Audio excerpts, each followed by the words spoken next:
Olá a todos, sejam muito bem-vindos a mais um podcast filosófico, atividade promovida pela Organização Internacional Nova Acrópole do Brasil. Neste episódio, vamos nos dedicar a trazer reflexões sobre o tema geral da 15ª Semana da Filosofia, Ser Feliz com a Mente e com o Coração.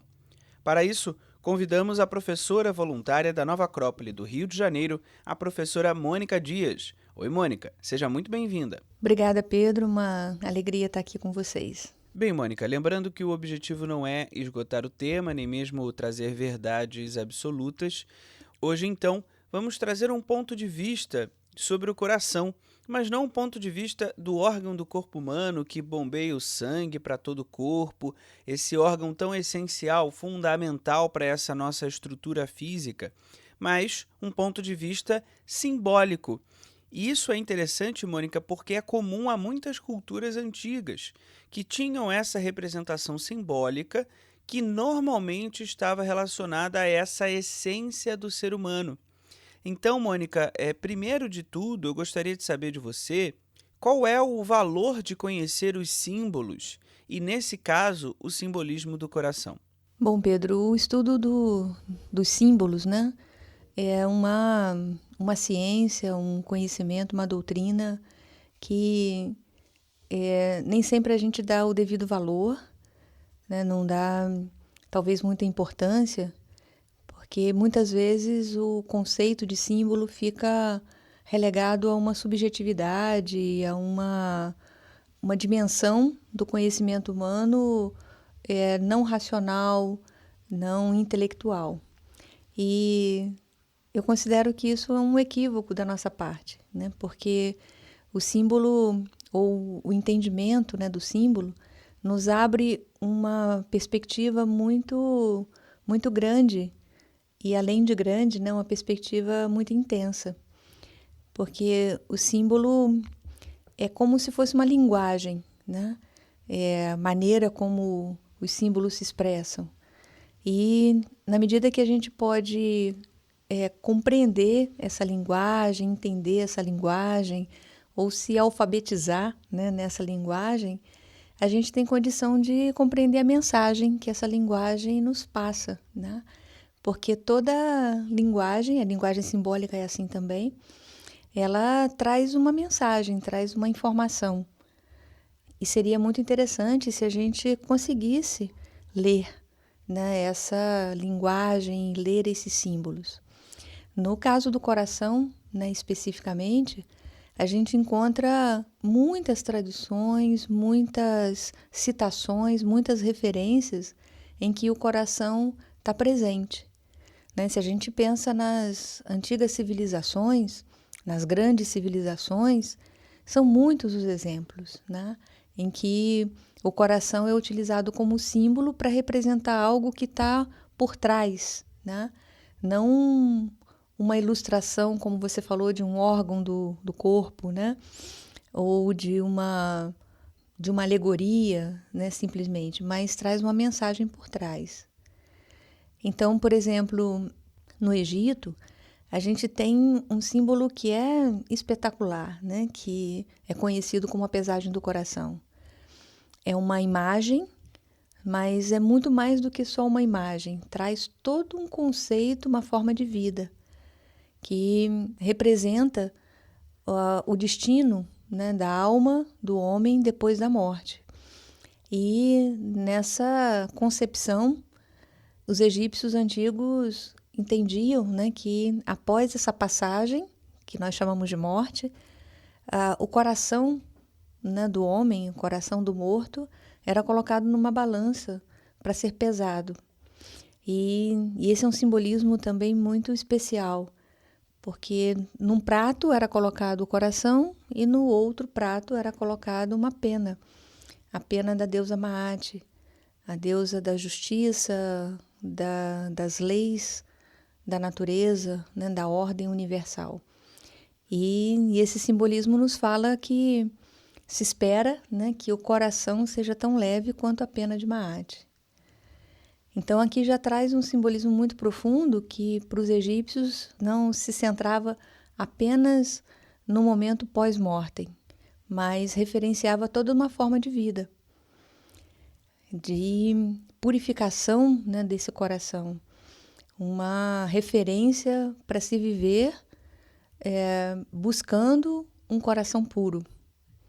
Ainda no Egito, tem um outro símbolo também que é muito interessante, que lembra que Ptah, o deus do fogo, fogo ancestral, fogo espiritual, Ptah concebeu o mundo com um coração antes de fazê-lo real com a palavra. E tem aí também uma referência transcendente sobre a origem do mundo, os arquétipos, como os modelos que servem para se fazer todas as coisas, né? Para se construir, para se formar, forjar todo o universo. E nesse mito, né, Ptah concebeu o mundo com um coração antes de fazê-lo real com a palavra, ou seja, há um modelo arquetípico por trás, referenciado por seu coração.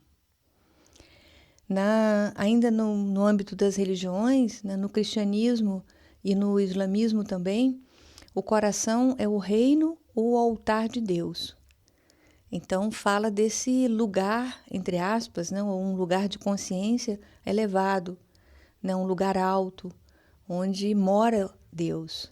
No Oriente como um todo, né, o coração era símbolo de inteligência e de intuição, ou seja, duas dimensões, né, da consciência bastante elevadas. No Ocidente, ele, em geral, é encontrado como símbolo dos sentimentos, ou seja, não só das emoções, né, mas dos sentimentos. Na Bíblia, a gente encontra o corpo como símbolo de exteriorização e o coração como símbolo de interiorização, de sabedoria, de inteligência, de amor.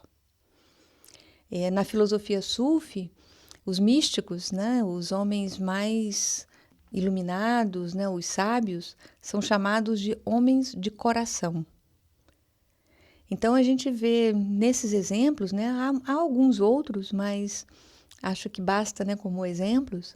Nesses exemplos a gente vê sempre o coração relacionado com a consciência, né, com o que é humano propriamente dito, não apenas com as emoções, porque na linguagem popular muitas vezes a gente utiliza, né, esse termo coração relacionando com paixões, com afetividade, né, com as emoções, que não é completamente equivocado, mas talvez seja o símbolo ou a referência mais básica para se falar do coração, né? Porque todas essas expressões estão relacionadas com o ser humano. Mas nessas tradições, o coração era símbolo do que há de mais elevado no homem, né? Numa dimensão mais alta. E isso para nós é muito interessante, porque nos apresenta uma dimensão diferente e nos propõe também muitas reflexões, né? Onde está o meu coração, né? Onde eu coloco o meu coração? E, Mônica, além desses simbolismos que você trouxe em outras culturas, há muitos termos que nós hoje utilizamos que têm uma relação direta com o coração, não é mesmo? Ah, com certeza. Na nossa linguagem mesmo, né, da nossa cultura no Brasil, nós usamos muitos termos que se referem ao coração, consciente ou inconscientemente, né? Nem sempre a gente sabe que está utilizando esse termo. Por exemplo, o termo saber de cor, né? A gente usa esse termo a todo momento. Saber de cor, cor é a raiz latina, né, de coração. E que vai estar também presente na etimologia de várias palavras. Mas o saber de cor nos fala de saber algo de coração, né? Ou seja, que esse algo, né, que a gente sabe está integrado no nosso coração, né? Está no nosso centro, né? Nós trouxemos para dentro, interiorizamos isso que nós sabemos. Também usamos várias expressões como falar com o coração, né? Ouvir o coração, como se o coração fosse uma entidade, A gente diz, eu vou falar com o coração, falando de coração, né? Ou a gente fala de seguir o coração, ouvir também o coração, como se ele falasse, né? São termos coloquiais que nós usamos talvez até de forma superficial, mas tentando trazer a consciência, né, e o entendimento mais profundo desses termos, talvez a gente pudesse chegar a uma outra compreensão, né, mais profunda e também mais real, né, do que é o coração. A gente usa também o termo estar de coração em alguma coisa, né? Numa situação, numa ocasião, num trabalho, numa relação, né, humana, e que nos passa essa ideia de sinceridade, né, de integridade. Ou seja, eu estou inteira, né? Quando eu falo, estou nesse trabalho, nessa situação, com todo o coração. Ou seja, estou inteira, estou plena, completamente entregue. Ou às vezes a gente usa o termo colocar o coração na frente. E às vezes esse termo não é utilizado de forma tão profunda, né? E filosoficamente cabe sempre uma reflexão. Qual minha intenção, né? O que eu estou buscando quando uso esses termos? Expressar uma realidade ou simplesmente repetir, né, um termo da moda, um termo corriqueiro, né, que todos usam? Como tinha falado, né, muitas palavras da nossa língua, né, do português, as línguas de origem latina, encontram essa raiz do coração, né? Por exemplo, uma palavra belíssima, coragem, né? A coragem vem de cor, né, do latim cor, coração, e significa agir com o coração. E é muito mais do que simplesmente uma ação impetuosa ou impensada, né, ou temerária. Porque a coragem é uma virtude, né? E toda virtude, de alguma forma, tem uma relação direta com a consciência. Não podemos falar em virtudes aleatórias, né? Ou seja, ela aparece sem eu querer. Então, se não há uma intenção, se não há uma deliberação, nós não podemos falar exatamente de virtude, né? E a coragem como virtude nos remete a isso, né? De agir com o coração, com o melhor de nós. Uma outra palavra também que tem uma beleza muito grande, que é concórdia, né? Concórdia nos remete à aproximação de corações, né? Concórdia, coração com coração. E o seu oposto também, né? Que é a discórdia, né, que nos fala de distanciar do coração, de afastar. E essa palavra concórdia é muito interessante, porque quando ela fala de aproximar corações, né, coração com coração, está se referindo a o que há de mais autêntico nessas pessoas. Não só suas emoções, né, mas o que cada um é, né? Então, uma aproximação íntima, né, de uma identidade, de um ser. Não só as suas cascas, né, ou as aparências, ou as máscaras, ou os papéis que muitas vezes nós representamos, né, na sociedade. Outras palavras, né, que têm a mesma raiz, cordial, né, a gente utiliza esse termo como um elogio, né, também é uma virtude, para elogiar alguém que tem um comportamento afetivo, cortês, humano, né? E todos esses termos, né, que estão relacionados com o coração, sempre ressaltam o que há de mais humano, né, nessa natureza. É certo que o ser humano é um ser muito complexo, que tem vários aspectos, né? Mas há aspectos que são exclusivos ou essencialmente humanos. E esses termos que têm essa raiz, né, na etimologia, relacionado com o coração, sempre ressalta essa natureza eminentemente humana. Né? Um outro termo também que tem essa raiz é misericórdia, né, que vem de miserere, que significa ter compaixão, e cordis, né? Então, esse sentir com, né? Poder se colocar no lugar do outro. E esse se colocar o coração no lugar do outro coração. Outro termo também que é recordar, né? Que também é muito, muito curioso e interessante. Recordar significa trazer de volta ao coração. Ou seja, em algum momento nós vivemos uma experiência, ou seja, nossa consciência registrou uma experiência, e quando a gente recorda, a gente traz a consciência novamente dessa situação. Então, o recordar, né, que é trazer de volta ao coração, reafirma ainda mais essa condição de consciência, né, o coração como consciência, não apenas como um conjunto de emoções. Outra palavra também que é acordo, né, que tem relação com concordar, né, entrar em concordância com algo. E uma outra que eu considero também muito interessante, acordar.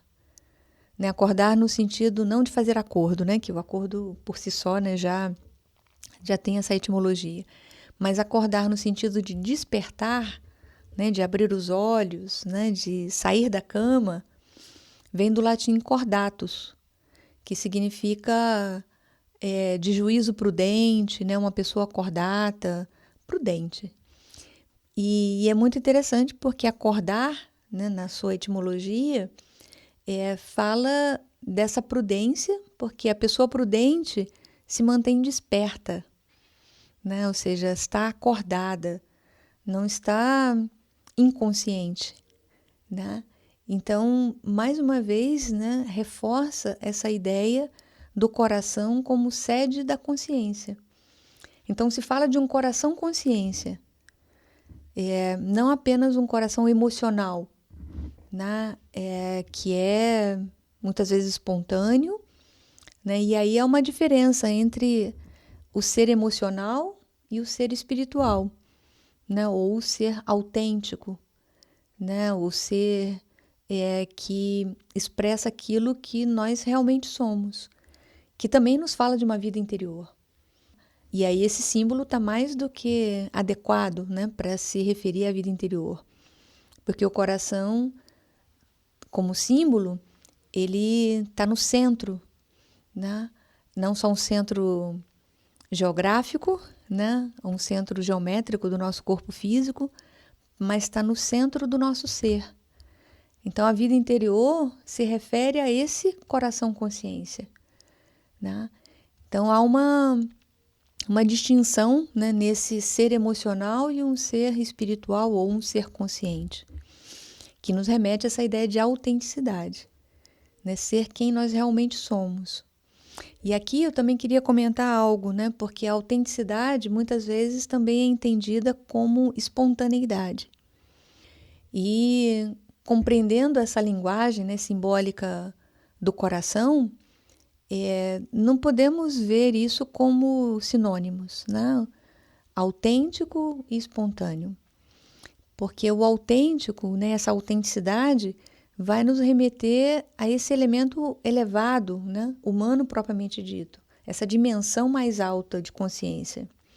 E que não necessariamente é o espontâneo, né? Porque o espontâneo, muitas vezes, é aquilo que escapa da gente, né? É uma reação, uma reatividade, uma mecanicidade que a gente não conseguiu segurar, né? E escapa. E aí a gente diz que essa é a nossa espontaneidade, porque não foi conduzido, né? Um comportamento, ou um pensamento, ou uma palavra que não foi conduzida, ou seja, não foi consciente. Então escapou, né? Mas não necessariamente isso que nos escapa, que a gente não tem controle, é realmente o que nós somos. Porque muitas vezes, né, a gente vive experiências assim. A gente tem uma reação espontânea e alguns minutos depois, né, bate a consciência e a gente diz, puxa, não queria ter feito isso. Não queria ter agido dessa forma. E é exatamente porque isso não somos nós, verdadeiramente. né? Não somos nós como nós realmente somos, né? O melhor de nós. Então há uma diferença, né, entre ser espontâneo e ser autêntico. E o símbolo do coração nos fala dessa autenticidade, né, de afirmar essa autenticidade. Mônica, você trouxe elementos importantes para a nossa reflexão desse nosso podcast, porque a nossa sociedade muitas vezes cai nesse dilema, né, entre agir de uma forma um pouco mais racional ou agir de uma forma mais impetuosa, ou seja, agir com o coração. E o que você está colocando é exatamente o contrário, que a gente, quando age com o coração, ou seja, quando as antigas culturas nos colocam que devemos agir de acordo ao nosso coração, isso é agir de acordo a nós mesmos, a nossa essência, o nosso mais profundo eu, ou de forma autêntica. Então, Mônica, como podemos nos aproximar dessa ideia tão tradicional e ao mesmo tempo tão bonita que os antigos nos traziam, de nos aproximar de nós mesmos? É um desafio, né? Não é algo espontâneo, né? É um trabalho a ser feito. E eu penso que é um trabalho a ser feito dentro de nós mesmos, né? Ou seja, uma jornada que ultrapassa simplesmente um processo de autoconhecimento psicológico, embora inclua também, né, essa investigação, né, essa pesquisa dos nossos motores, né, e expressões psicológicas, mas eu penso que pede um pouquinho mais. E entendo que o propósito específico da filosofia, né? Aquelas clássicas, grandes e permanentes perguntas: quem sou eu, de onde vim, para onde vou? Porque buscar essa autenticidade passa necessariamente por quem eu sou, né? Quem eu sou como pessoa, né? Ou seja, uma pessoa que tem um nome, que tem uma história, que tem uma idade, que tem gostos, preferências, pensamentos, faz parte de uma cultura, mas também quem eu sou como ser humano, né? Que é uma dimensão mais ampla ainda desse quem eu sou como pessoa. Um não exclui o outro, né? Mas integra, amplia e aprofunda. Então, eu penso que o caminho, né, filosófico, essa grande jornada, né, essa aventura de ir em busca dessas respostas, quem sou eu, de onde vim, para onde vou, é um caminho bastante eficaz e seguro, né, para realizar uma conquista, né, em direção a essa autenticidade. Além das máscaras, né, além dos medos, além de artifícios que muitas vezes a gente cria para resolver determinadas circunstâncias, porque não se conhece, né? Porque muitas vezes também não tem ferramentas, instrumentos adequados para extrair de dentro de nós os nossos poderes mais eficazes, né? Os nossos maiores poderes, não sobre os demais, né? Mas poderes sobre nós mesmos, que são as virtudes. E que talvez a gente passe a vida inteira, né, com esses poderes latentes. Mas numa jornada autêntica, né, em busca de respostas sinceras, esses poderes podem ser ativados, né? É possível que eles deixem de ser latentes. Então, é assim que nós vemos, né, o que a filosofia nos oferece, né, com ferramentas muito, muito claras, objetivas, que podem nos ajudar muito a encontrar esse ser misterioso, né, que somos nós mesmos. Ou seja, Mônica, talvez encontrar a nossa felicidade na harmonia entre esse coração, que é a nossa própria autenticidade, e a nossa mente, que é o tema dessa 15ª semana da filosofia. Eu acredito piamente nisso, né? Eu considero que é muito difícil encontrar felicidade se nós não sabemos basicamente quem nós somos, quais são os nossos valores, né? O que nós queremos da vida e mais ainda o que nós podemos dar à vida. Então, Mônica, quero te agradecer a presença, seja sempre muito bem-vinda e que esse podcast possa ter ficado aí no coração dos nossos ouvintes. Até uma próxima, Mônica. Muito obrigada, Pedro. Até uma próxima. Bem, a Semana da Filosofia é celebrada nos 60 países onde está a Nova Acrópole. Para saber a programação completa, acesse as nossas redes sociais ou então o nosso site nova-acrópole.org.br. Você também pode nos contactar pelo e-mail podcast@nova-acrópole.org.br. A trilha deste podcast é de Richard Wagner, Adágio para clarinete e cordas.